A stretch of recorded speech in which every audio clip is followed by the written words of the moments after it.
Hello guys, स्वागत है आपका एक मेरे छोटे से मिनी ब्लॉग में। आज मैं आपको एक राजा की कहानी सुनाती हूँ। एक बार राजा अकबर बीरबल से नाराज़ हो गए और उन्होंने बीरबल को राज्य छोड़कर चले जाने का आदेश दिया।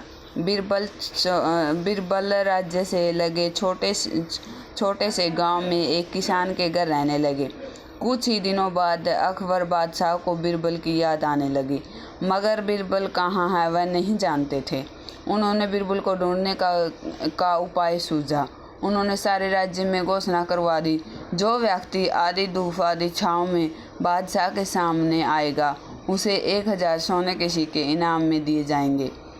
खबर सारे राज्य में आग की तरह फैल गई, मगर आधी धूप आधी छाँव में कैसे रह जाए बात समझ से बाहर थी। कई लोगों ने प्रयास किया मगर सफल न हो सके। बादशाह की घोषणा बीरबल के कानों तक भी पहुंची। उन्होंने सोचा, इस नेक किसान ने मुझे अपने घर में आश्रय दिया है, मुझे भी इसकी सहायता करनी चाहिए। उन्होंने किसान को आधी धूप और आधी छाँव में जाने का तरीका बताया और उसे बादशाह अकबर के पास भेजा। अगले दिन किसान दरबार में हाजिर हुआ। उसने सिर पर चारपाई रखी हुई थी।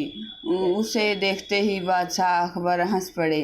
उन्होंने किसान की पीठ थपथपाई और कहा, तुमने मेरी शर्त को पूरा किया, इसका इनाम तो तुम्हें ही मिलेगा।